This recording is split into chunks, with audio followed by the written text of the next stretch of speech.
So a little while ago I posted a video for our eagle arms, our Gaurudasana arms, this kind of shape.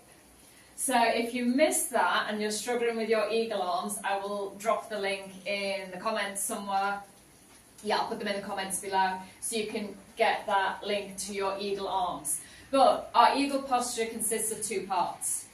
So to get the bottom half of our eagle posture, it's really great, to work on your chair pose for your seat. I've also got a video for that that's been recorded and pre-posted, so I can pop a comment in for that if you need it. And it's also good to learn how to balance on one leg, either just by lifting the knee or by practicing our tree pose. So nail those two things and then we can work on our bottom part of our eagle pose, because it involves both taking that deep seat that we would have in chair and finding a balance on one leg. There's an extra element as well for this, but it's only one little element that you can choose or not. So for our eagle legs, we start always Tadasana. Find your weight even in both feet. Think about your chair pose. So we're going to let those hips drop down, or rather your sit bones drop down towards your heels, your knees bend. We want to have a nice deep knee bend for our Gaurudasana, for our eagle pose. We don't need to be at 90 degrees. So I know I've got a couple of students that like to go deep in everything, all the way down here. We don't want this.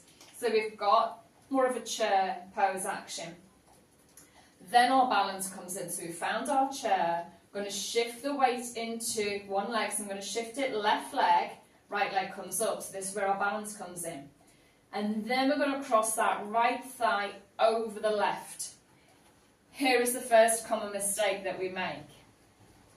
Well, second actually. First one that we make is when we shift the weight, the pelvis moves. Keep the pelvis still, just stability. The second, most common mistake. As soon as we start to cross this leg over, people straighten this standing leg. We are never going to get a good cross if this leg is straight. And there's also a good chance you're going to damage your knee. Okay, so just keep that in mind. So that seat that you found, you want to keep that seat. And yeah, it's hard and you will feel a burn. So we take our seat, we shift the weight into the left leg.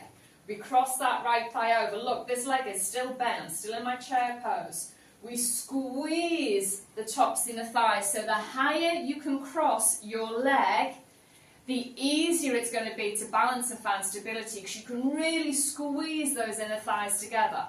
And then this foot that's dangling, if you've got the mobility, you can just tuck those toes in behind your calf.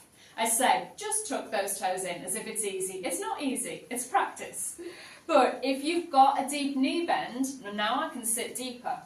It's going to be much easier, A, to get the cross, and B, to tuck the toes.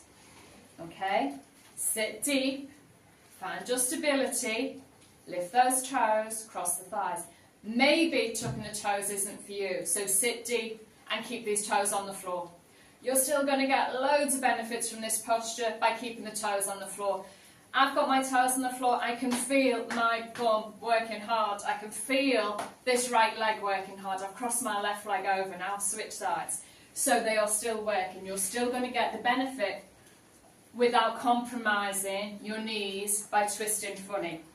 What happens if you're not in a deep seat and you haven't got that big crossover of the thighs and you try and tuck those toes in, your knee is going to twist a little bit.